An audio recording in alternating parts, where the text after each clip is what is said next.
conferencia titulada La Biblia y la Política, a cargo del doctor Leopoldo Hernández Lara, quien es economista por parte de la UNAM y tiene una maestría en economía en el Williams College en los Estados Unidos. Se considera autodidacta en la historia de las religiones y ha impartido cursos a nivel diplomado en la UNAM. Es autor de 8 libros, siendo el más reciente de ellos, Desenmascarando la Biblia. Los dejo con el doctor Leopoldo.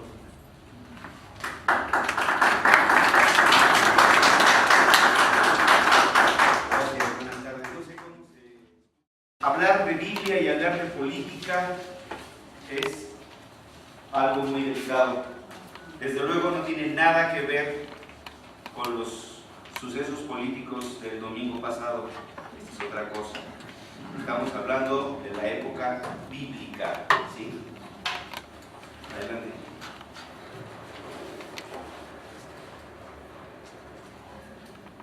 No debemos de olvidar que el pueblo judío de la antigüedad es un pueblo, o fue un pueblo inminentemente religioso. Se puede decir que absolutamente todo giraba alrededor de la religión. Si nosotros leemos con cuidado la Biblia, vamos a encontrar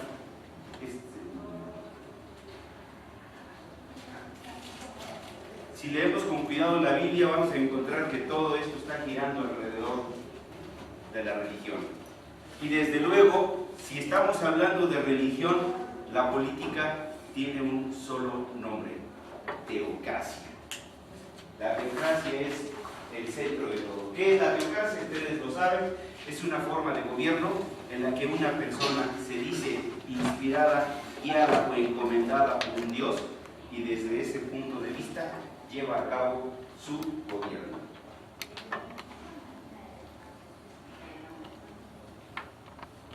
Muy bien, tenemos a la teocracia, pero la pregunta obligada es: ¿cómo se manifiesta la teocracia? ¿De qué forma podemos nosotros conocer su existencia? Desde luego, tenemos que hay dos elementos fundamentales. Uno es la divinidad, ¿sí? Y el otro es el receptor del mensaje. Aquí tenemos dos elementos fundamentales: alguien que da el mensaje y alguien que recibe el mensaje. Y entre esos dos elementos encontramos desde luego la comunicación, que para cualquier fin práctico la podemos llamar la comunicación divina, ¿sí? ¿Quién recibe la comunicación divina? Pues desde luego, desde el punto de vista de la Biblia, estamos hablando de los profetas, que son los indicados, eran los indicados normalmente para recibir eso, pero también existen sumos sacerdotes que se comunican directamente con Yahvé. En este caso, el más importante de todos, Aarón, hermano de Moisés, fue el que recibió eso. También había reyes que se comunicaban, ¿sí? Saúl, David, Salomón, en fin, muchos reyes tenían una comunicación directa con su Dios. Y existía incluso pitias. Hay una pitia que se menciona dentro de la Biblia en un diálogo con Samuel. Ahora, ¿qué se necesita para que se confirme la comunicación con la deidad? Ya dijimos, quien recibe el mensaje divino, ya estamos hablando de que existe la comunicación. Finalmente, el que recibe el mensaje divino es uno. Dos, el que cree en la sacralidad del mensaje divino. Y finalmente, quien escribe el mensaje divino. ¿Sí? Esos son los tres elementos básicos sin los cuales no se va a dar la teocracia bíblica, ¿sí? Hay alguien que recibe el mensaje, hay alguien que cree que esa persona recibió ese mensaje y finalmente una tercera persona lo va a plasmar por escrito. Esos son los elementos sobre los cuales se fundan prácticamente todas las religiones de la antigüedad y llegan hasta nuestros días. Vamos a ver un poco las lecciones de la historia. En la civilización sumeria, que precedió 2000 años a la día, ¿sí? Las grandes decisiones requerían de una autorización especial. ¿Cuáles eran las grandes decisiones? Entrar en una guerra, conceder una paz, construir un templo. Ese tipo de cuestiones requerían forzosamente la comunicación divina.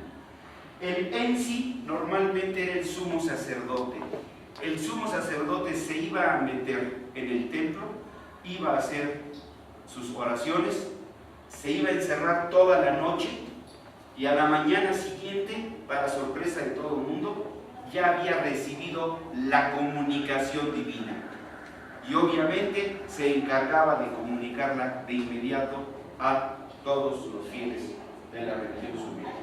Desde luego, una vez que el sacerdote o el rey comunicaban esta decisión, no había una persona que se pudiera atrever a cuestionar la autoridad que se le había conferido a esa persona. ¿Qué quiere decir? Creían a pie juntillas que existía esa comunicación entre la deidad y la persona que lo había recibido. En este caso, el sacerdote o el rey o el sumo sacerdote.